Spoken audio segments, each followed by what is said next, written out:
సిటీలో పెరిగే పిల్లలకేంటంటే అది అమ్మాయిలైనా సరే అబ్బాయిలైనా సరే వాళ్ళకి ఫ్రెండ్ సర్కిల్ అనేది ఎక్కువగా ఉంటుంది. సో అలా ఫ్రెండ్స్ వేసుకొని సరదాగా షికార్లు కొడుతూ ఉంటారు. అర్ధరాత్రుల వరకు తిరిగి తిరిగి ఇంకా లేట్ గా తెల్లవారే టైంలో ఇంటికి వస్తూ ఉంటారు. ఇంట్లో పెద్దవాళ్ళు రాత్రులు బయట తిరగకూడదు అని ఎంత చెప్పినా వాళ్ళ తలకి ఎక్కదనమాట. చివరికి ఏదో ఒకటి చేసుకునే వరకు.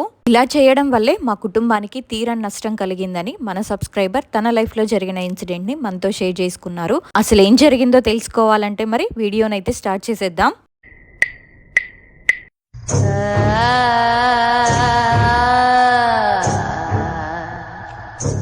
నా పేరు భవిత. ఇన్సిడెంట్ జరిగింది మా అమ్మ వాళ్ళ అక్క వాళ్ళ కొడుక్కి. అంటే తను నాకు పెద్దమ్మ అవుతారు. మా అమ్మ వాళ్ళు మొత్తం నలుగురు. మా అమ్మ, పెద్దమ్మ, మా పిన్ని, మా మామయ్య. ఈ ఇన్సిడెంట్ జరిగేటప్పటికి మా పిన్నికి మా మామయ్యకి ఇంకా పెళ్లి కాలేదు. మా పెద్దమ్మకు ఇద్దరు అబ్బాయిలే. నాకు అన్నయ్య, తమ్ముడు అవుతారు. మేమందరం కూడా చిన్నపిల్లలుగా ఉన్నప్పుడే, అంటే మా తమ్ముడికి ఒక 5 years ఉన్నప్పుడే మా పెద్దమ్మ చనిపోయింది. తను చనిపోవడంతో వాళ్ళిద్దరు పిల్లల్ని కూడా మా అమ్మమ్మ వాళ్ళే చూసుకునే వాళ్ళు. మా అన్నయ్య, తమ్ముడు ఇద్దరు కూడా వాళ్ళతోనే ఉండేవాళ్ళు. మా తమ్ముడి పేరు ప్రవీణ్. కాకపోతే మా పెద్దమ్మ చనిపోయిన తర్వాత మా పెద్దనాన్న వేరే పెళ్లి చేసుకున్నాడు. ఈ పిల్లల్ని ఎవరు చూసే వాళ్ళు లేరని చెప్పి మా అమ్మమ్మే తీసుకొచ్చుకుంది. అయితే వీళ్ళ అన్నయ్యకి మాత్రం వాళ్ళ నాన్నే సంబంధం చూసి పెళ్లి చేశాడు. ప్రవీణ్ కి మాత్రం ఇంకా పెళ్లి కాలేదు. అమ్మమ్మ వాళ్ళ దగ్గరే ఉండేవాడు. అమ్మమ్మ వాళ్ళు ఉండేదేమో హైదరాబాద్ లో చాదర్ఘట్. మా తమ్ముడు ఏంటంటే ఫ్రెండ్స్ తో పాటు బాగా బయటికి వెళ్ళడం, బాగా తిరగడం, నైట్ అంతా కూడా ఎక్కడ పడితే అక్కడ తిరగడం, ఫ్రెండ్స్ తోనే ఎక్కువగా ఉండడం అట్లా చేసేవాడు. తను చేసిన పెద్ద తప్పదే అర్ధరాత్రుల వరకు కూడా తిరిగి తిరిగి తెల్లవారే టైంలో ఇంకా ఇంటికి వచ్చేవాడు. అలా చేసుకునే ఇప్పుడు పీకల మీదకి తెచ్చుకున్నాడు. అసలు ఏం జరిగిందంటే అప్పటికి నాకు ఇంకా మ్యారేజ్ కాలేదు. నేను జాబ్ చేసేదాన్ని. ఇన్సిడెంట్ అనేది 2020 to 2021 ఆ మధ్యలో జరిగింది. అయితే మా తమ్ముడు అమ్మమ్మ వాళ్ళతోనే ఉండేవాడు కదా. ఒక రోజు మా పిన్ని నాకు కాల్ చేసిందనమాట. కాల్ చేసి తను ఏం చెప్పిందంటే, ప్రవీణ్ ఇంట్లో అంతా ఎట్లానో చేస్తున్నాడు, తన బిహేవియర్ నాకేంటో తేడా కొడుతుంది, ఎందుకో నాకు తేడా కొడుతుంది అని చెప్పింది నాతో. చెప్తే నేనేమన్నానంటే, అట్లా ఏముండదులే, అట్లా ఎందుకు అనుకుంటావు అని చెప్పి అన్నానమాట. చెప్తే తనేమన్నదంటే, లేదు, ఎందుకో నాకు కొంచెం డౌట్ అనిపిస్తుంది, ఎందుకంటే తనలో తనే మాట్లాడుకుంటున్నాడు, ఒక్కడే నవ్వుకుంటున్నాడు, మాటి మాటికి డోర్లు తీసుకుని బయటికి వెళ్ళిపోతున్నాడు, బయట నుండి ఎవరో ఇంట్లోకి వస్తున్నారు, అదిగో వాళ్ళు వస్తున్నారు, వాళ్ళు వచ్చేసారు, లోపలికి వచ్చేస్తున్నారు అని చెప్పి అలానే అంటున్నాడు అని చెప్పింది. దానికి నేనేమో ఏమన్నా దాటాడేమో, అందుకే అట్లా చేస్తున్నాడేమో. సరే పిన్ని, నువ్వు ఒక పని చేయి, ఇంట్లో హనుమాన్ చాలీసా పెట్టుకో, అది వింటున్నప్పుడు తను సైలెంట్ గా ఉంటేనేమో ఏం పర్లేదు, తనకేం కాలేదు అని అర్థం. అలా కాకుండా లేదు నువ్వు ఇప్పుడు దాన్ని ఆపేసాయి, నేను వినను అని చెప్పి నీతో ఏదైనా గొడవ పెట్టుకుంటే ఖచ్చితంగా తన ఒంట్లో ఏదో ఉందని మనం అర్థం చేసుకుందాం అని చెప్పాను. దానికి మా పిన్ని ఏమన్నదంటే, ఓకే నువ్వు చెప్పినట్టే చేస్తాను అని చెప్పి ఇంట్లో హనుమాన్ చాలీసాని, దుర్గామాత సాంగ్స్ అవి పెట్టుకొని వింటుందంట. ఇంతలో తను మాత్రం అసలు అవేవి పట్టించుకోకుండా హిందీలో పాటలు పాడుకుంటూ ఎటెటో గాలిలో చూసుకుంటూ గాలిలో మాట్లాడుకుంటూ అంతా పిచ్చి పిచ్చిగా చేస్తున్నాడు. ఆ రోజంతా అలాగే గడిచిపోయిందంట. ఇంకా నెక్స్ట్ డే మార్నింగ్ కూడా ఇలాగే తన బిహేవియర్ మొత్తం చేంజ్ అయిపోయింది. అసలు ఎట్లా అంటే తన హెల్త్ మొత్తం ఖరాబ్ అయిపోయింది. అయితే ఎందుకు ఇలా చేస్తున్నాడని చెప్పి ఇప్పుడు తనకైతే అమ్మలేదు కదా, అన్నొక్కడే ఉన్నాడు. ఇంకా అన్నకు కూడా పెళ్ళైపోయింది. అప్పటికి వాళ్ళ అన్నయ్యకి ఫోన్ చేసి ఇంకా పిలిపించారు, ఇట్లా మీ తమ్ముడు ఇలా చేస్తున్నాడు, మరేమైందో ఆయనకే అర్థం కావట్లేదు అని చెప్పగానే ఇంకా వెంటనే వీళ్ళ అన్నయ్య ఇక్కడికి వచ్చేసాడు. ఏరా ఏమైంది, ఎందుకు ఇలా చేస్తున్నావు అని వాళ్ళ అన్నయ్య వచ్చి మాట్లాడినా కూడా అసలు ఆయన మనం చెప్తే వినే ధ్యాసలో కూడా లేడు. మొత్తం అంతా వేరేలాగున్నాడు. మనం ఏం చెప్పినా సరే ఆయన మైండ్కి కూడా ఎక్కడం లేదు. తన బిహేవియర్ ని చూసిన వాళ్ళ అన్నయ్యకి, వాళ్ళ ఇంటి దగ్గర ఉన్న వాళ్ళకి కొంచెం డౌట్ కొట్టింది, ఇదేదో తేడాగానే ఉంది అని. ఎందుకన్నా మంచిది ఒకసారి ముస్లిమ్స్ బాబా దగ్గరికి తీసుకెళ్లి అడుగుదాము, ఏమన్నా ఉంటే గనక తెలుస్తుంది కదా అని చెప్పి అతన్ని ఒక రోజు ఆ ముస్లిమ్స్ బాబా దగ్గరికి తీసుకొని వెళ్లారు. అక్కడికి తీసుకువెళ్తున్నప్పుడు అప్పటికి కూడా తను నేను రాను అని ఒకటే ఇబ్బంది పెడుతున్నాడంట. లేదు నువ్వు రావాల్సిందే, ఎందుకు రావు అని చెప్పి వాళ్ళ ఫ్రెండ్స్, వాళ్ళ అన్నయ్య వాళ్ళు ఒక ఆటో మాట్లాడుకొని ఆటోలో కూర్చోబెట్టి ఎట్లా అన్నా సరే ఖచ్చితంగా అక్కడికి తీసుకువెళ్లాలని చెప్పి వాళ్ళు బలవంతంగా ఆ ముస్లిమ్స్ బాబా దగ్గరికి తీసుకువెళ్లి అక్కడ కూర్చోబెట్టారు. అప్పుడైతే మా పిన్ని వెళ్ళలేదు. మా అన్నయ్య, మా అమ్మమ్మ, మా తమ్ముడి వాళ్ళ ఫ్రెండ్స్ వీళ్ళే తీసుకొని వెళ్లారు. అయితే అక్కడున్న బాబా మా తమ్ముడిని చూసి చెప్పాడంట, అబ్బాయి మీద ఒక ఆత్మ ఉంది, అది వచ్చి కూడా 1.5 year అవుతుంది, సంవత్సరంన్నర నుంచి కూడా అది ఒంటి మీదే ఉంది, చాలా దగ్గరకు వచ్చేసింది, అతనికి వెంటనే తీసేయాలి, ఆత్మని తొలగిస్తేనే అతను బ్రతుకుతాడు, లేదంటే తను చనిపోతాడు, అది కూడా ఒక 1 week లోపే అతనికి తీసివేస్తేనే అతను బ్రతుకుతాడు, లేకపోతే తనతో పాటు ఈ ఆత్మ తీసుకువెళ్ళిపోతుంది, ఇతని ఒంటి మీద ఉన్న ఆత్మ చాలా భయంకరమైనది అని చెప్పారంట. చెప్పింకా ఆయనే అన్నాడంట, నేను మీకు అగరబత్తీలు ఇస్తాను, ఒక ఊదు లాంటిది ఇస్తాను, అది మీరేం చేస్తారంటే ఇతన్ని ఇంటికి తీసుకువెళ్ళిన తర్వాత అర్ధరాత్రి టైంలో ఇతను ఎక్కువగా మిమ్మల్ని ఇబ్బంది పెడతాడు కాబట్టి, అంటే రాత్రి పూట అటు ఇటు పరిగెత్తడం అలాంటివి చేస్తాడు కాబట్టి నైట్ 12 దాటిన తర్వాత దీన్ని మీరు ఇంట్లో వెయ్యండి, ఒక సాంబ్రాణి పొగలాగా మొత్తం ఇంట్లో అంతా వెయ్యండి అని చెప్పారంట. ఆ బాబా గారు అలా చెప్పిన తర్వాత ఇంకా మా తమ్ముడిని అయితే ఇంటికి తీసుకొచ్చారు. తీసుకొచ్చిన తర్వాత ఆ రోజు రాత్రి మా తమ్ముడు చాలా ఘోరంగా ప్రవర్తిస్తున్నాడు. ఎట్లా అంటే ఇంకా లోపల ఉన్న ఆత్మకి తెలిసిపోయింది, ఏంటంటే నన్ను ఎక్కడికో తీసుకెళ్లారు, ఇతన్ని నా నుంచి వేరు చేయాలి అనుకుంటున్నారు అని చెప్పి మా తమ్ముడు అయితే ఇంట్లో చాలా ఘోరంగా ప్రవర్తించాడంట. ఎలా అంటే ఇంట్లో కరెంటు వైర్స్ ఉంటాయి కదా, అవి మొత్తం పట్టుకొని నేను చనిపోతాను అని వెళ్ళడం, ఇంకా మన ఇంట్లో స్లాబ్ కి గోడలు ఉంటాయి కదా, వాటి మీదకి వెళ్ళి ఎక్కి కూర్చొని అక్కడి నుంచి కిందకి దూకడం, ఇంట్లో పరిగెత్తుతూ ఉండడం, గ్యాస్ సిలిండర్ లీక్ చేయడం అలాంటివి ఎక్కువ చేశాడంట. తను అలా పిచ్చి పిచ్చిగా చేస్తుండేసరికి ఇంకా మా అన్నయ్యకి బాగా కోపం వచ్చి, నువ్వు ఇట్లా చెప్తే వినవురా, నీకు మంచి చెప్తే కూడా అర్థం కావట్లేదు, అది ఇది అని చెప్పి తనని కొట్టారు.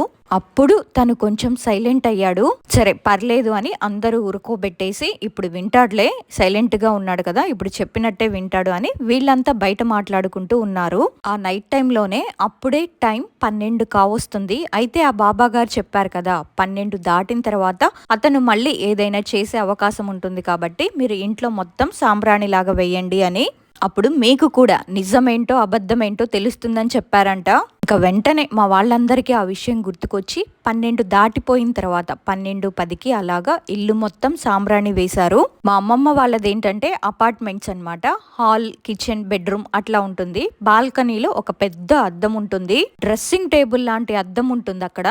అయితే ఊద్వేసిన తర్వాత మా తమ్ముడు ఏం చేశాడంటే బాల్కనీలో నిలబడి ఒక్కడే కుర్చీకి ఎదురుగా అద్దం ఉంటుంది కదా, ఆ అద్దానికి ఎదురుగా ఆ కుర్చీలో కూర్చొని ఒక్కడే నవ్వుకుంటున్నాడంట.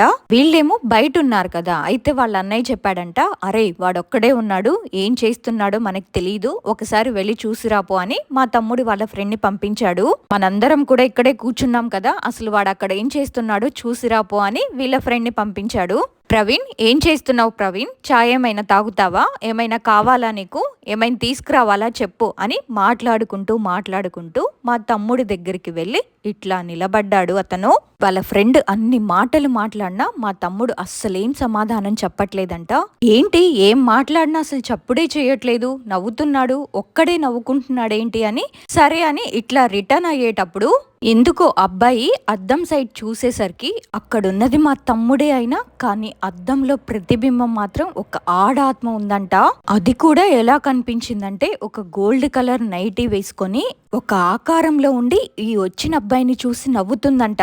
అలా చూసేసరికి ఒక్కసారిగా ఇంక తను బాగా భయపడిపోయి ఆ బాల్కనీలో నుండి హాల్లోకి వచ్చేసి వీళ్ళందరికీ చెప్పేశాడు, మన ప్రవీణ్ మీద నిజంగానే ఏదో ఉంది, నాకు కనిపించింది, నేను చూసిన దాన్ని, నన్ను చూసి నవ్వుతుంది అని చెప్పాడు. వాళ్ళ ఫ్రెండ్ వచ్చి అలా చెప్పేసరికి ఇంకా తన దగ్గరికి మా పిన్ని వెళ్ళింది. వెళ్ళి, ఏమైంది ప్రవీణ్, అలానే ఉన్నావు, పడుకోవాలి కదా, ఇంకెంతసేపు ఇక్కడే నిలబడి ఉంటావు, వెళ్ళి పడుకోవచ్చు కదా అని చెప్తే అసలు మా తమ్ముడేమో మా పిన్ని మాట్లాడిన మాటలు ఏమీ వినకుండా చేతుల్లో చూసుకుంటూ, మొహాన్ని చూసుకుంటూ, అద్దంలో చూసుకుంటూ ఒక్కడే నవ్వుకుంటున్నాడు. ఎందుకలా నవ్వుతున్నావు, ఒక్కడివే పడుకోవాలి నువ్వు అనేసరికి అసలు ఎవ్వరు వెళ్ళి ఎంతగా పలకరించినా సరే మా తమ్ముడేమో మాట్లాడట్లేదు. వాళ్ళ ఫ్రెండ్ ఏమో తెలియకుండా అద్దంలోకి చూశాడు కదా, కానీ మా పిన్ని కావాలనే మా తమ్ముడితో మాట్లాడుకుంటూ ఇలా అద్దంలోకి చూసేసరికి ఆ అద్దంలో ఒక ఆడాత్మ గోల్డ్ కలర్ నైటీ వేసుకుని చాలా అంటే చాలా భయంకరంగా కనిపించిందంట. అది చూసి మా పిన్ని చాలా భయపడిపోయి ఇంకా వెంటనే హాల్లోకి వెళ్ళి ఇంకా మా అన్నయ్యతో, అవును నిజమే, అతని మీద ఏదో ఆత్మ ఉంది, చూడ్డానికి ఆడవాళ్ళులాగా కనిపిస్తున్నారు, అది నన్ను చూసి నవ్వుతుంది, అది ఆడాత్మే అని చెప్పిందంట. అవునా, నేను కూడా వెళ్ళి ఒకసారి మాట్లాడేసి వస్తాను అని చెప్పి అన్నయ్య కూడా తమ్ముడి దగ్గరికి వెళ్ళి, ఏం చేస్తున్నావు, పడుకోవా నువ్వు, ఇంకెంతసేపు ఇట్లానే ఉంటావు, టైం చాలా దాటిపోయింది కదా అని చెప్పి ఇలా అన్నయ్య కూడా వెళ్ళి మాట్లాడుకుంటూ అద్దంలోకి తొంగి చూసేసరికి అక్కడ ఒక డిఫరెంట్ పర్సన్, ఒక లేడీనే ఉందంట. అద్దానికి ఎదురుగా మా తమ్ముడే ఉన్నాడు, కానీ అద్దంలో ప్రతిబింబం మాత్రం ఆత్మది. ఆ ఆత్మ ఏమో వీళ్ళెవ్వరు వచ్చినా సరే వాళ్ళని చూసి ఒకటే నవ్వుతుంది. ఇంకా అది చూసిన మా అన్నయ్య వెంటనే హాల్లోకి వచ్చేసి మా పిన్నితో చెప్పాడంట, నిజమే, అతని మీద ఏదో ఒక ఆత్మ ఉంది, నాకైతే చాలా భయమేస్తుంది, నేను ఇక్కడ ఉండలేను, నేను మార్నింగ్ వస్తాను అని చెప్పి తను వెళ్ళిపోయాడు.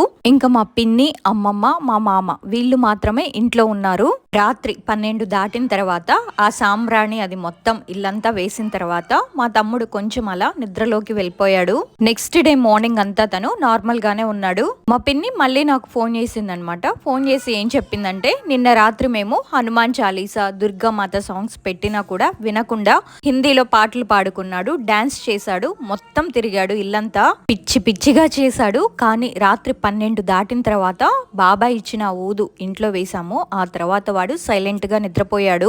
ఆ నెక్స్ట్ డే మార్నింగ్ నుంచి కూడా మొత్తం తను నార్మల్ అయిపోయాడు. మాతో మళ్ళీ నార్మల్ గానే నవ్వుతూ మాట్లాడుతున్నాడు, ఇంటి దగ్గరే ఉంటున్నాడు, బయట ఎక్కడా తిరగట్లేదు అని నాతో చెప్పింది. ఆ తర్వాత మా అన్నయ్య ఏం చేశాడంటే మళ్ళీ ఆ బాబా దగ్గరికి వెళ్ళి, మా తమ్ముడు ఇప్పుడు బానే ఉన్నాడు అని అడిగితే ఆ బాబా ఏమన్నాడంటే, లేదు, ఈ ఆత్మ ఏదైతే ఉందో వారం రోజుల్లో మళ్ళీ దాని ప్రభావం చూపిస్తుంది, ఈ వారం రోజులు కూడా ఆ సాంబ్రాణిని ఇంట్లో వేయండి, మీరేం చేస్తారంటే మళ్ళీ వారం రోజుల తర్వాత తనని నా దగ్గరికి తీసుకురండి, తీసుకొచ్చిన తర్వాత మళ్ళీ నేను చూస్తాను, మళ్ళీ దాన్ని మొత్తం తీసేసి నార్మల్ గా అయ్యేటట్టు చేస్తాను అన్నారు. సరే అని మా అన్నయ్య ఇంటికి వచ్చేసారు. ఆ తర్వాత అప్పటి వరకు కూడా బాగున్న మా తమ్ముడు మళ్ళీ పిచ్చి పిచ్చిగా బిహేవ్ చేయడం స్టార్ట్ చేశాడు. ఇంకా ఆత్మకి అర్థమైపోయింది, అందరికీ తెలిసిపోయింది నేను ఇతని ఒంటి మీద ఉన్నానని చెప్పి ఇంకా స్వతంత్రంగా అందరి ముందు తిరగడం స్టార్ట్ చేసేసింది. ఇంకా అప్పటి నుంచి కూడా మా ఇంట్లో వాళ్ళకి నరకం అంటే ఏంటో చూపించింది, ఇంకా ఎక్కువ చేసేసింది. ఎలా అంటే మా తమ్ముడు వెళ్ళి మొత్తం గ్యాస్ సిలిండర్ లీక్ చేయడం, ఇంట్లో ఎవరెవరైతే ఉన్నారో మా అమ్మమ్మని తప్ప మిగతా అందరి వెంట పడడం, మా పిన్ని ఇంట్లో పనులు చేసుకుంటున్నప్పుడు తను వెనకాలే ఉండి మా పిన్ని ఎందుకో ఎవరో ఉన్నారని వెనక్కి తిరిగి చూసేసరికి మా పిన్నిని పట్టుకోవడానికి వస్తున్నట్టు, ఏయ్ నువ్వాగు అనుకుంటూ మా పిన్నిని పట్టుకోవడానికి వెళ్తుంటే మా పిన్ని వెంటనే వాష్రూమ్ లోకి వెళ్ళి డోర్ లాక్ చేసుకొని ఆ వాష్రూమ్ లోనే ఉండిపోయింది. కాసేపటి తర్వాత మా పిన్ని మెల్లగా వాష్రూమ్ డోర్ తీసి చూసేసరికి అతను ఇంకా ఆ డోర్ దగ్గరే నిలబడున్నాడంట, చూసి నవ్వుతున్నాడంట. కానీ మా అమ్మమ్మను మాత్రం తను ఓల్డ్ ఏజ్ అయిపోయిన ఆమె కాబట్టి ఏమనలేకపోయాడు. మా పిన్నిని తగులుకున్నాడు. మా పిన్నికి తెలిసిపోయింది కదా, ఎక్కడికన్నా తీసుకువెళ్ళి నన్ను తీపించేస్తారేమో, నన్ను ఏం చేస్తారో అని చెప్పి తెలిసిపోయి చాలా భయంకరంగా వాళ్ళని ఇంకా టార్చర్ అంటే ఏంటో చూపించాడు. తనంతట తనే ఏదో ఒకటి చేసుకొని చనిపోవాలి అని విశ్వ ప్రయత్నాలు చేశాడు. అప్పుడు మా పిన్ని ఏమన్నదంటే, ఉప్పల్ దగ్గర నాచారం ఉంటుంది చిలక నగర్ లో, అక్కడ కూడా ఒక ముస్లిం బాబా ఉంటాడు, అతని దగ్గరికి తీసుకువెళ్దాము, అక్కడికి కూడా ఒకసారి తీసుకెళ్లి చూపిద్దాము, తీసుకెళ్తే వాళ్ళు ఏం చెప్తారో చూద్దాము అని తీసుకెళ్లారు. మా తమ్ముడిని దర్గాలోకి తీసుకెళ్లిన తర్వాత ఇంకా బాబా చెప్పాడంట, ఇతని ఒంటి మీద ఒక ఆత్మ ఉందమ్మా, దాన్ని తీసేయాలి, తీయకపోతే చాలా పెద్ద ప్రమాదము, అబ్బాయిని ఇంకో 4 రోజుల్లో అది తీసుకెళ్తానంది అని చెప్పాడంట. అయితే మాకేంటంటే ఇన్ని రోజులు ఈ 1.5 years నుంచి కూడా ఇతని ఒంటి మీద ఉన్నట్టు మాకు అసలు ఎలాంటి అనుమానం కూడా రాలేదు, మాకు తెలియలేదు కూడా. ఇప్పుడేంటంటే అది ముంచుకొచ్చేసింది. ఎలా అంటే ఇంకా తీసుకెళ్దామనే టైంలో బయటపడిపోయి మా అందరికి తెలిసిపోయింది ఇతని మీద ఆత్మ ఉందని చెప్పి. అయితే 4 రోజుల్లోనే అతనికి తీసేయాలి, తీయకపోతే అతను చనిపోతాడు. ఇప్పుడు నేను తనని ముట్టుకుంటేనే తన ప్రాణం పోయేలా ఉంది, ఇప్పుడు నేను ముట్టుకుంటే తను చనిపోతాడు, గొంతులోనే ఉందది, కాబట్టి తీసేయాలంటే చాలా పెద్ద ప్రాసెస్ ఉంటుంది, మీరు ఒక 2 రోజుల్లో నా దగ్గరికి మళ్ళీ తన్ని తీసుకురండి, దానికి సంబంధించినవన్నీ నేను చూసుకుంటాను అని చెప్పి ఆ బాబా గారు ఒక ఊద్ లాంటిది ఇచ్చి దాన్ని ఇంట్లో వేయండి, దీంతో పాటు కొన్ని మంత్రించిన నీళ్లను కూడా ఇచ్చి ఈ నీళ్లతో తనకి స్నానం చేయించండి, అప్పటి వరకు ఎలాగలా ఉంటాడు అని చెప్పి వాళ్ళని ఇంకా ఇంటికి పంపించేశారు. ఆటోలో ఉన్నంత సేపు కూడా మనిషి బానే ఉన్నాడు, కానీ ఇంటికి రాగానే అంతే. ఇక ఎలా అంటే డోర్ ఓపెన్ ఉండగానే చక్కగా ఇలా స్ట్రైట్ గా బయటికి వెళ్ళిపోయి మెయిన్ రోడ్డు మీద నిలబడి ఏదో ఆలోచించుకుంటూ రోడ్డు మధ్యలో అడ్డంగా నిలబడ్డాడంట. అప్పుడే వాళ్ళ ఫ్రెండ్ వాళ్ళు చూసి, ఏమైందిరా, ఎందుకు ఇక్కడ ఉన్నావు, పదా ఇంటికి వెళ్దామని చెప్పి తీసుకొచ్చారు. ఎంత మంది తీసుకొని వచ్చినా మళ్ళీ రోడ్డు మీదకి వెళ్ళి నిలబడ్డం. అమ్మమ్మ వాళ్ళది అపార్ట్మెంట్ కదా, మొత్తం 4th ఫ్లోర్ పైకి ఎక్కేసి దూకడం అట్లాంటివి చేయడం, చాలా ఘోరంగా ప్రవర్తించాడు. ఇంకా ఇలాగే చేస్తుంటే ఇప్పుడు ఎక్కడికి తీసుకెళ్లాలన్నా డబ్బులుండాలి కదా అని చెప్పి మళ్ళీ ఏం చేశారంటే, వాళ్ళ అన్నయ్య ఫస్ట్ టైం ఎక్కడికైతే వెళ్ళారో వాళ్ళ అన్నయ్య ఒక్కడే ఆ బాబా దగ్గరికి వెళ్ళి అడిగాడంట, మరి ఎలా బాబా, ఇలా చూస్తున్న కొద్దీ ఇంకా ఎక్కువ అవుతుంది, మరి ఎలా చేస్తే ఇది వదులుతుంది ఏంటిది అంటే, తీసేయాలయ్యా, తీసేస్తేనే తను బ్రతుకుతాడు, లేదంటే తను చనిపోతాడు అని చెప్తే మరి ఎంత ఖర్చు అవుతుంది, ఏమేం కావాలి దానికి అని అడిగాడంట. నల్లది కోడి పిల్ల, అతని యొక్క జత బట్టలు, ఇంకా ఏంటేంటియో కొన్ని వస్తువులు, అతను వాడిన వస్తువులు, నిమ్మకాయలు అతన్ని కూడా తీసుకొని గురువారం రోజు నా దగ్గరికి రండి అని చెప్పారంట.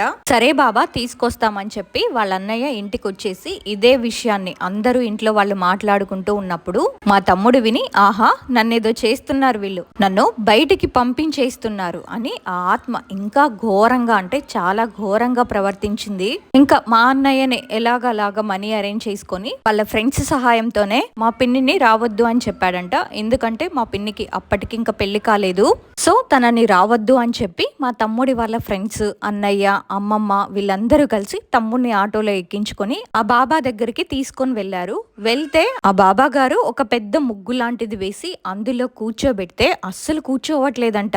ఇంకా మా అన్నయ్యనో వాళ్ళ ఫ్రెండ్స్ బలవంతంగా కూర్చోబెట్టారు. కూర్చోబెట్టి అతనికి పూజ లాంటిది చేస్తుంటే, తీసేయడం లాంటివన్నీ చేస్తున్నప్పుడు వీళ్ళొక నల్ల కోడిని తీసుకెళ్లారు కదా, ఆ కోడిని తీసేద్దాం అనుకుంటున్నప్పుడు అతనేం చేశాడంటే ఆ కోడికి ఇట్లా సైగ చేశాడంట.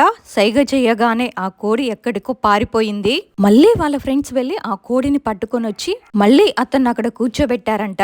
మొత్తానికి ఎలాగలా చేసి ఇంకంతా తీసేశారు.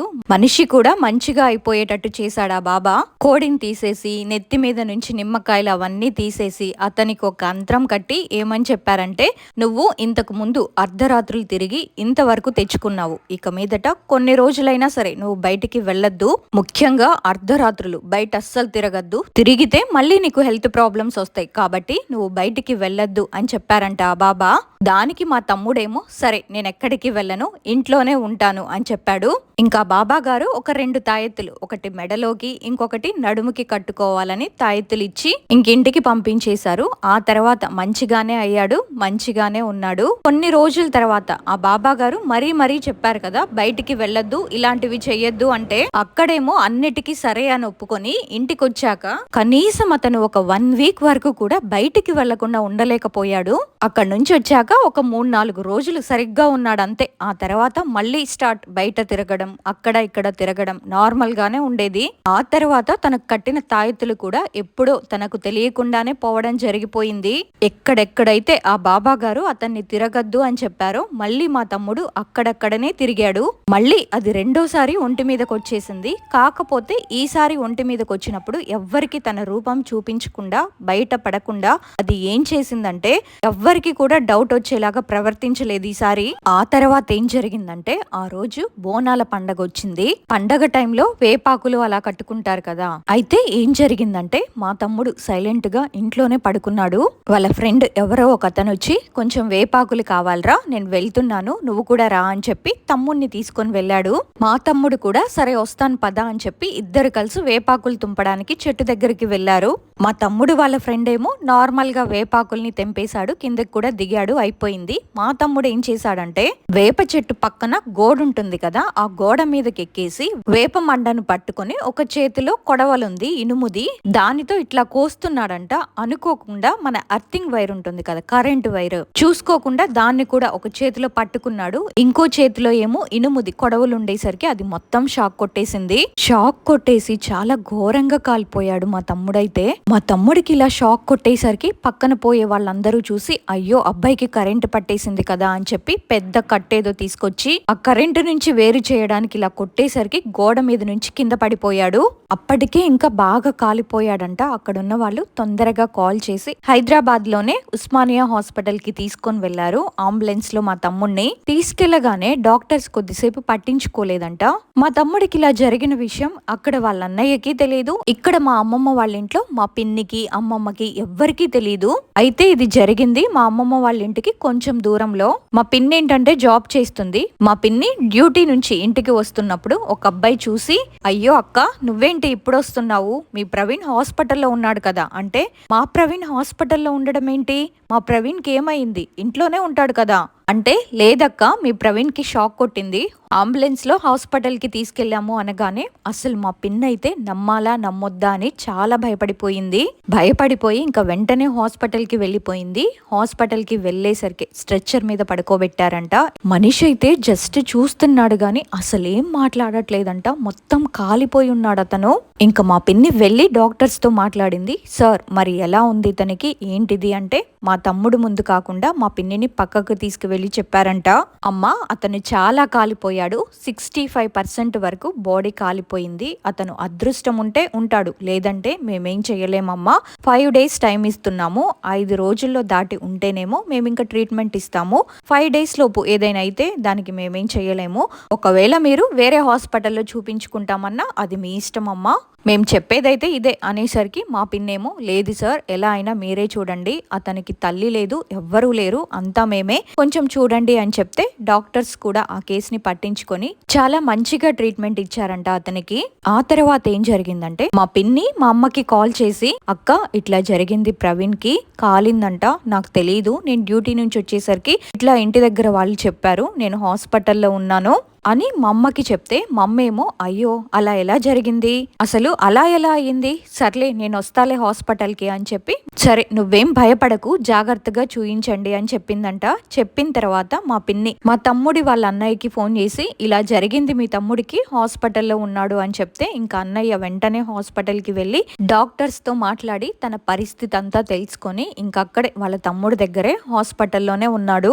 ఆ డాక్టర్స్ కూడా చెప్పేశారంట, 5 days దాటితే మేము ఇంకా మంచి ట్రీట్మెంట్ ఇస్తాము, 5 days లోపు ఇంకేదైనా జరిగితే ఆ తర్వాత మాది కాదు బాధ్యత అని చెప్పారంట. అలా చెప్పిన తర్వాత ఇంకా మా పిన్ని మా అమ్మకి ఫోన్ చేసి రోజు కూడా ఏడుస్తూనే ఉండేదంట, ఇలా అవుతుందక్క ఏం చేయాలో అర్థం కావట్లేదు అది ఇది అంటే, మా అమ్మేమో నేను వస్తాలే నువ్వేం టెన్షన్ పడకు అని చెప్పేదంట. అయితే మా అమ్మ ఏంటంటే హాస్పిటల్కి వెళ్దాము అనుకునే టైంలోనే ఇంకా పీరియడ్స్ లో ఉంది, అతనేమో కాలిపోయాడు కదా, పీరియడ్స్ లో అక్కడికి వెళ్తే ఇంకా ఎక్కువ చీదర ఉంటుందేమో, గాలి ధూళి తాగి చీదర వేస్తాడేమో, పీరియడ్స్ అయిపోయిన తర్వాత వస్తానులే అని మా అమ్మ చెప్పిందంట. అయితే మా పిన్ని చేసిన మిస్టేక్ ఏంటంటే, మా అమ్మతో ఇంకా 5 days ఛాన్స్ అని చెప్పి చెప్పలేదు, జస్ట్ ఇలా షాక్ కొట్టింది, హాస్పిటల్లో ఉన్నాము, ఇలా ఎమర్జెన్సీ వార్డ్ లో ఉన్నాడని చెప్పిందే తప్ప డాక్టర్స్ 5 days మాత్రమే టైం ఇచ్చారు అని మా పిన్నైనా మా అన్నయ్య అయినా మాకు చెప్పలేదు. మమ్మీ ఏమనుకుందంటే, సరే డాక్టర్లు ట్రీట్మెంట్ ఇస్తారు కదా, నాకు కొంచెం పీరియడ్స్ అయిపోయిన తర్వాత అక్కడికి వెళ్ళి చూసేసి వద్దాంలే అనుకుని మా అమ్మ అయితే అక్కడికి వెళ్ళలేదు.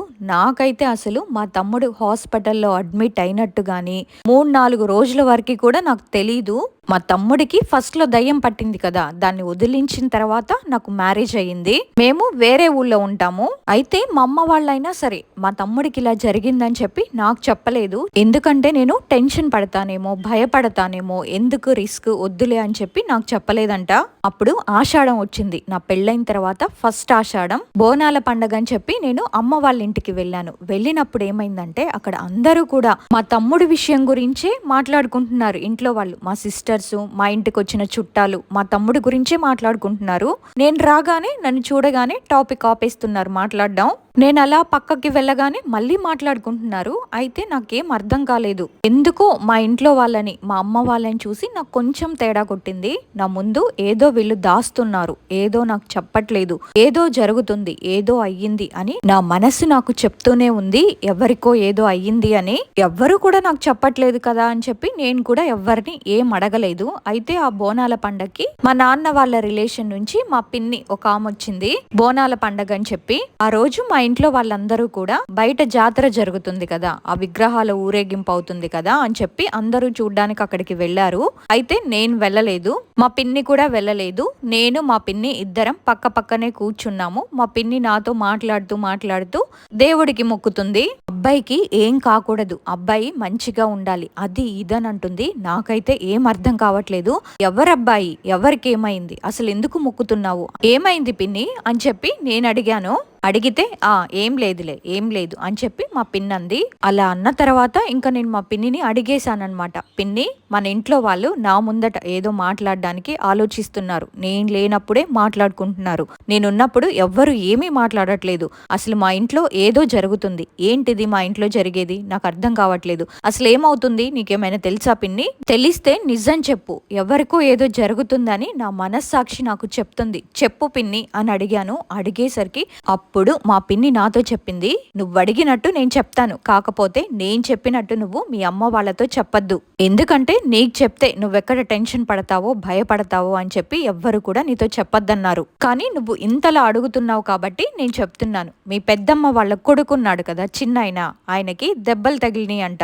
ఇట్లా వేపాకు మండలి తెంపడానికి వెళ్తుంటే కరెంటు షాక్ కుట్టిందంట, బాగా కాలిపోయాడంట అని మా పిన్ని నాతో చెప్పగానే అసలు షాక్.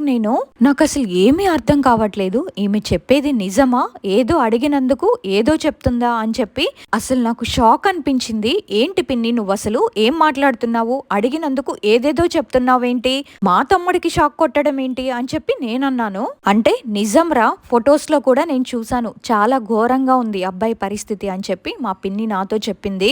నీకు తెలిస్తే నువ్వు తట్టుకోలేవు అని చెప్పి నీకు చెప్పొద్దని చెప్పారు, కాబట్టి నేను నీకు ఏ విషయం చెప్పలేదు, నువ్వు ఇక్కడితోనే ఈ విషయాన్ని మర్చిపో అని నాతో చెప్పేసింది. చెప్తే సర్లే అని చెప్పి నేను చాలా సేపు అలాగే ఏడ్చుకుంటూ కూర్చున్నాను. కాసేపటికి మా అమ్మ వాళ్ళు వచ్చారు. వచ్చిన తర్వాత అయినా సరే నేను మా అమ్మ వాళ్ళని ఇంట్లో ఎవరిని కూడా అడగలేదు. ఏంటంటే వీళ్ళు అసలు నాకు చెప్తారా చెప్పరా, మా పిన్ అయితే నాకు చెప్పేసింది, మా అమ్మ వాళ్ళు నాకు చెప్తారా చెప్పరా అని చెప్పి నేను మా ఇంట్లో ఎవరిని కూడా అడగలేదు. ఆ నెక్స్ట్ డేనే బోనాల పండగ అయిపోయింది. నేను మా హస్బెండ్ వాళ్ళ ఇంటికి వెళ్ళడానికి రెడీ అవుతున్నాను. అప్పటికి కూడా ఇంట్లో డిస్కషన్ జరుగుతూనే ఉంది హాస్పిటల్ గురించి. కాకపోతే నా ముందరైతే ఎవ్వరూ మాట్లాడేవారు కాదు. అయితే ఇంక మా హస్బెండ్ కి అర్జెంట్ వర్క్ ఉందని చెప్పి నేను మా అత్తగారింటికి వచ్చేసాను. మా అత్త వాళ్ళ ఇంటికి వచ్చేసిన తర్వాత నేనేం చేశానంటే హాస్పిటల్లో మా తమ్ముడి దగ్గర మా పిన్ ఉంది కదా, డైరెక్ట్ గా ఇంకా తనకే కాల్ చేశాను. నేను కాల్ చేసి ఏం చేస్తున్నావు ఏంటిది అంటే తను కూడా మాట మార్చి మాట్లాడుతుంది, నాతో చెప్పట్లేదు. తను కూడా నాతో మాట మార్చి మాట్లాడుతున్నప్పుడు ఇంకా నేనన్నాను, ఎందుకు అబద్ధాలు చెప్తున్నావు, నిజం అనేది చెప్పు, ప్రవీణ్ కి ఇట్లా అయిందంట కదా, నిజమేనా, ఎట్లుంది ఇప్పుడు, ఏమైంది చెప్పు అంటే ఆ మాటకి మా పిన్ అయితే చాలా ఏడ్చేసింది. ఏడ్చి అవును నిజమే ఇలా జరిగింది, అవి కూడా 2-3 రోజులు అవుతుంది, హాస్పిటల్లోనే ఉన్నాము అని చెప్పింది. చెప్తే అప్పుడే మా తమ్ముడు పక్కనే ఉంటే మా తమ్ముడిని అడిగింది, మాట్లాడతావా మీ అక్కతోని అంటే సరే మాట్లాడతాను ఇవ్వు అంటే కొద్దిగా మెల్లగా మాట్లాడాడు. నువ్వెప్పుడు వస్తావు నన్ను చూడ్డానికి అని అడిగాడు నన్ను. నేనేమో నేను వస్తాను, మీ బావ నేను ఇద్దరం కలిసి వస్తాము, నువ్వు ట్రీట్మెంట్ మంచిగా తీసుకో, ఏం టెన్షన్ పడకు, నీకేం కాదు, నువ్వు మంచిగానే ఉంటావు, తొందరగా కోలుకొని ఇంటికి వస్తావు, నీకేమీ కాదు అని చెప్పి నేను చెప్పాను. చెప్తే సరే నేనేం టెన్షన్ తీసుకోనులే, నేను మంచిగానే ఉన్నాను, మీరు మంచిగా ఉన్నారా, నువ్వు తిన్నావా అని నన్ను అడిగాడు. అడిగితే తిన్నాను, మేము మంచిగానే ఉన్నాము అని చెప్పి నువ్వేం టెన్షన్ పడకు, నీకంతా మంచిగానే జరుగుతుంది అని చెప్తే సరే అని చెప్పాడు. ఆ తర్వాత మా పిన్నితో మాట్లాడాను. మాట్లాడిన తర్వాత మా పిన్ని ఫోన్ పెట్టేసింది. ఇంకా రోజు నేను అడుగుతూనే ఉన్నాను, ఎలా ఉంది తమ్ముడికి, ఎలా ఉంది అని చెప్పి అడుగుతుంటే మాట్లాడుతూనే ఉంది మా పిన్ని, చెప్తూనే ఉంది పర్లేదు కొంచెం బెటర్ కొంచెం అని చెప్పి చెప్తుంది నాతో. అయితే ఇంకా డాక్టర్స్ 5 రోజులే అని చెప్పేశారు కదా, ఇంకా 5వ రోజు రేపు వస్తుంది అనగా ఒక రోజు ముందు నుంచే సెలైన్స్ పెడతారు కదా, అవి ఎక్కడం అనేది ఆగిపోయాయి. ఎప్పుడో ఒక్కసారి మాత్రమే సెలైన్ ఎక్కడం జరిగిందంట. అయితే మా అమ్మ వెళ్ళలేదు కదా అప్పటి వరకు కూడా మా తమ్ముడిని చూడ్డానికి. అయితే మా అమ్మ మా పిన్నికి ఫోన్ చేసి రేపు మార్నింగ్ హాస్పిటల్ కి వెళ్దాము ఇద్దరం కలిసి, నేను కూడా వస్తాను అని చెప్తే సరేనని చెప్పి ఇద్దరు కూడా కలిసి వెళ్లారంట. వాళ్ళిద్దరు కూడా జస్ట్ ఇలా హాస్పిటల్ కి వెళ్లి ఆటోలో నుంచి దిగి డబ్బులు ఇచ్చి ఇలా వాళ్ళిద్దరు కూడా హాస్పిటల్లోకి ఎంట్రీ ఇస్తున్నారు. అంతే ఇంకా మా తమ్ముడు చనిపోయాడంట. అప్పుడే వాళ్ళిద్దరూ కూడా వెయిటింగ్ హాల్లోకి వెళ్ళేసరికి కింద మా అమ్మమ్మ అమ్మమ్మను మా అన్నయ్య వీళ్ళు ఉన్నారంట. ఉంటే మా అమ్మని చూసి మా అన్నయ్య కాళ్ళ మీద పడి, ఇప్పుడు వచ్చినావా, నా తమ్ముడు చనిపోయాడు, నా తమ్ముడు లేడంట, వాళ్ళు చెప్తున్నారు అంటే మా అమ్మేమో ఏం మాట్లాడుతున్నావు, వాడికి ఏం కాదు, నేను చూసొస్తాను ఆగు అని చెప్పి మా అమ్మ ఇలా మా తమ్ముడున్న వార్డులోకి చూద్దామని చెప్పి వెళ్ళిందంట. వెళ్ళేసరికి మొత్తం మా తమ్ముడు చుట్టుముట్టు మొత్తం డాక్టర్స్ నిండిపోయారంట. ఇట్లా హార్ట్ పంపింగ్ చేస్తున్నారంట. వాళ్ళు హార్ట్ కొట్టుకోవడం లేదంట, గుండె ఆగిపోయి మొత్తం నల్లగా మనిషి మొత్తం కూల్ అయిపోయాడంట. మొత్తం ఇలా కట్టెలాగా అయిపోయి హార్ట్ బీట్ అనేది కొట్టుకోకుండా చనిపోయాడు. అది చూసిన మా అమ్మ ఇంకప్పుడే మా తమ్ముడి కాళ్ళు పట్టుకొని చాలా ఏడ్చేసింది. ఎంత పని అయ్యింది, ఏదో నాకు ఇలా ఉండడం వల్ల నేను నీ దగ్గరకు వచ్చి చూసుకోలేకపోయాను, ఒక్క మాట కూడా మాట్లాడుకోకుండా ఎంత పని అయిపోయింది అని చెప్పి మా అమ్మ చాలా ఏడ్చి ఇంకా చాలా బాధపడి ఇంకా మా పిన్నిని, అమ్మమ్మని, అన్నయ్యని తీసుకొని అందరికీ కాల్స్ చేశారు. అయితే ఆ రోజు నేను మా అత్తగారింటి దగ్గరే ఉన్నాను. మా వారేమో డ్యూటీకి వెళ్ళిపోయారు. నేను ఇంట్లో పనంతా చేసుకొని ఇంట్లోనే ఉన్నాను. అప్పుడే మా అమ్మ నాకు ఫోన్ చేసింది. అమ్మ ఫోన్ చేసి ఏడుస్తుంది. ఏమైందమ్మా, ఎందుకు ఏడుస్తున్నావు, ఏంటి, ఏమైంది చెప్పు, డాడీ ఏమన్నా అన్నాడా అంటే లేదు, ఇలా హాస్పిటల్కి వచ్చాము అంటే అవునా, ఎలా ఉంది ఇప్పుడు, డాక్టర్స్ ఏం చెప్పారమ్మా, చూసినావా తమ్ముడిని అని అడిగితే లేదు చనిపోయాడు అని చెప్పింది. ఏం మాట్లాడుతున్నావమ్మా, అట్లా ఎట్లా చనిపోతాడు, ఏం పర్లేదు, ఇప్పుడు కొంచెం బాగానే ఉన్నాడని చెప్పారు కదా అంటే లేదు చనిపోయాడు, ఇప్పుడే నా ముందటే డాక్టర్స్ చెప్పేశారు ప్రాణం పోయింది, లేదు చనిపోయాడు అని చెప్తే ఇంకా వెంటనే నేను మా హస్బెండ్కి ఫోన్ చేసి ఇలా అయిందంట అని తనకి చెప్పేసి నేను ఇంకా ఇంటికి వెళ్ళిపోయాను. మా హస్బెండ్ ఏమో జాబ్ పర్పస్ మీద దూరం వెళ్ళారు. మా ఇంటికి వెళ్ళిన తర్వాత మా రిలేటివ్స్ అందరం కలుసుకొని మా అమ్మమ్మ వాళ్ళ ఇంటికి చాదర్గఢ్ వెళ్ళాము. నేను వెళ్ళేసరికి మా అమ్మ వాళ్ళందరూ కూడా అక్కడే ఉన్నారు. ఆ తర్వాత ఆ రోజు ఈవినింగ్ 5:30 అట్లా ఉస్మానియా నుండి డెడ్ బాడీని తీసుకొచ్చారు. అయితే అక్కడున్న వాళ్ళు ఏమన్నారంటే అబ్బాయి కాలిపోయాడు కదా, కాలిపోయిన వయసు పిల్లగాడు కాబట్టి అతన్ని అట్లానే పెట్టుకోకుండా మిగతా వాళ్ళకి ఎఫెక్ట్ కొడుతుంది కాబట్టి వెంటనే దహన సంస్కారాలు చేసేయాలి అనగానే వెంటనే ఇంకా అదే రోజు నైట్ చేసేశారు. అయిపోయిన తర్వాత అందరం ఇంకా కార్యక్రమాలన్నీ చూసేసుకొని ఎవరింటికి వాళ్ళు అందరం వచ్చేసాము. నేనేంటంటే కొత్తగా పెళ్ళైన అమ్మాయిని కదా, ఇంకా నాకు కలలోకి రావడం స్టార్ట్ అయింది. మా తమ్ముడు ఎప్పుడు కూడా ఏదో ఒక విధంగా నా కల్లోకి రావడం ఇలా జరిగేదన్నమాట. అయితే ఇప్పుడు నేను ఇది ఎందుకు చెప్పాలనుకుంటున్నానంటే మా తమ్ముడిని ఛాలెంజ్ చేసింది. మేము మా తమ్ముడిని తీసుకొని 2-3 బాబాల దగ్గరికి తీసుకువెళ్ళినా సరే ఎప్పటికైనా తీసుకువెళ్తా, ఎలాంటి సిచ్యువేషన్ లో అయినా నేను తీసుకువెళ్తా అన్న మాట మీద తను తీసుకెళ్లిపోయింది ఆ ఆత్మ. కాబట్టి దీనివల్ల నేను చెప్పేది ఏంటంటే ఇంట్లో వాళ్ళు అబ్బాయిలైనా అమ్మాయిలైనా వెళ్ళకూడదు అనే దగ్గరికి వెళ్ళి ఇలా ప్రాణాల మీదకి తెచ్చుకొని ఇంట్లో వాళ్ళని బాధ పెట్టి వాళ్ళు చిన్న వయసులోనే ఇలా చేసుకోవడం చాలా బాధాకరం. ఇలాంటివి ఎవ్వరికి కూడా జరగకూడదు. ఎవ్వరికి కూడా మా తమ్ముడిలాగా ఎవరు కూడా ఇలా కావద్దు. ప్రతి ఒక్కళ్ళు కూడా ఇది చూసి జాగ్రత్త పడాలి అనేదే నా అభిప్రాయం. నా ఇన్సిడెంట్ ని ఎప్పటి నుంచో మీతో షేర్ చేసుకోవాలి అనుకున్నాను, కాకపోతే అది వాళ్ళు చెప్పడం జరిగింది. ఇలా మా తమ్ముడి విషయంలో తీసుకెళ్తా అని ఆత్మ వచ్చింది. ఎట్లా అయినా తీసుకెళ్తా అన్నది తీసుకెళ్లి చూపించి కాబట్టి ఎవరైనా సరే ఆడపిల్లలైనా అబ్బాయిలైనా అర్ధరాత్రి టైంలో ఎవ్వరు కూడా తిరిగి ఇలాంటివి తెచ్చుకోవద్దు. అదొక్కటే నేను కోరుకునేది, అంతే. రెండోసారి ఆ ఆత్మ మా తమ్ముడి ఒంటి మీదకి వచ్చిందనే విషయం మాకెలా తెలిసిందంటే హాస్పిటల్లో మళ్ళీ అలాగే చేశాడు. మొత్తం హాస్పిటల్లో నుంచి పారిపోవడం, హాస్పిటల్లో ఎంత చెప్పినా వినకుండా చాలా ఘోరంగా చేశాడు. నేను ఎప్పుడైనా మా అమ్మ వాళ్ళ ఇంటికి వెళ్తే అక్కడ మా తమ్ముడు కలలో నాకు కనిపించి నన్ను వెంబడించినట్టు, నన్ను పట్టుకోవడానికి వస్తున్నట్టు చాలా సార్లు కలలు అలాగే పడేవి. హైదరాబాద్లో చాదర్ఘట్ అనే ప్లేస్ చాలా డేంజర్ ప్లేస్. అక్కడ చాలా ఆత్మలు ఇప్పటికీ కూడా తిరుగుతున్నాయి. సిటీలో ఏంటంటే చెప్పిన మాట వినకుండా ఎలా పడితే అలా చేస్తూ ఉంటారు. ఇలా అర్ధరాత్రులు తిరిగితే ఏమవుతుందో అని తెలుసుకొని ప్రతి ఒక్కళ్ళు కూడా జాగ్రత్తగా ఉండాలి అని నా అభిప్రాయం. మా తమ్ముడికి 23 years ఏజ్ లోనే అలా అయిపోయింది. చాలా చిన్న వయసులోనే తను చనిపోయాడు. ఇదే మా కుటుంబంలో జరిగిన విషాదకరమైన సంఘటన. సో విన్నారు కదా, కొన్ని ఆత్మలైతే చాలా భయంకరంగా ఉంటాయి. అవి ప్రాణాలు తీసేంత వరకు కూడా వదిలిపెట్టవు. ఈ ఇన్సిడెంట్ నుంచి మెయిన్ గా మీరు తెలుసుకోవాల్సింది ఏంటంటే మన రిలేటివ్స్ కానీ మనకి దగ్గర వాళ్ళు కానీ ఎవరైనా ప్రాణాపాయ స్థితిలో ఉన్నారు అని తెలిస్తే వెంటనే వాళ్ళని చూడడానికి వెళ్ళండి. ఆలస్యం అమృతం విషం అంటుంటారు కదా, ఒక్కసారి గనక వాళ్ళు తిరిగి రాని లోకాలకి వెళ్ళిపోయారో ఆ తర్వాత మనం వాళ్ళ కోసం ఎంత బాధపడినా ఏడ్చినా వాళ్ళతో కనీసం మనం చివరి క్షణాల్లో ఒక్క మాట కూడా మాట్లాడలేదే అనే బాధ జీవితాంతం అంతే ఉంటుంది మనకి. అండ్ ఇంకొక విషయం ఏంటంటే మన ఇంట్లో పెద్దవాళ్ళు వెళ్ళకూడదు అనే ప్లేసెస్కి కానీ అలాంటి పరిస్థితులకు కానీ దూరంగా ఉండడం మంచిది. ఫ్రెండ్స్ను వేసుకుని అర్ధరాత్రులంతా బలాదూర్లు తిరగడం, తెల్లవారేసరికి ఇంటికి రావడం, అసలు ఇదంతా కూడా మంచి హ్యాబిట్ కాదు. ఈ విషయాన్ని మైండ్లో గుర్తుంచుకోండి. ఈ ఇన్సిడెంట్లో తను చనిపోవడం అనేది చాలా బాధాకరమైన విషయం. ఇలాంటి విషాదాన్ని మీరు కూడా మీ ఇంట్లో వాళ్ళకి మిగల్చకూడదు అనేదే తన తాపత్రయం. సో విన్నారు కదా, ఈ ఇన్సిడెంట్ విన్న తర్వాత మీకేమనిపించిందో ఒక కమెంట్ చేయండి. అలాగే వీడియో కనుక నచ్చినట్టయితే తప్పకుండా ఒక లైక్ చేయండి. అండ్ మన సబ్స్క్రైబర్స్ అందరికీ కూడా ఒక ఇంపార్టెంట్ అనౌన్స్మెంట్, నేను గివ్ అవే సారీస్ ఆల్రెడీ పంపించేశాను. అవి మీకు అందుతాయి త్వరలోనే. ఈసారి నెక్స్ట్ గివ్ అవేకి ఏం ప్లాన్ చేస్తే బాగుంటుంది అనుకుంటున్నారో అది కూడా కమెంట్ చేయండి. సో ఇంకొక మంచి రియల్ హారర్ ఇన్సిడెంట్తో మళ్ళీ కలుద్దాం. అంతవరకు బాయ్ బాయ్.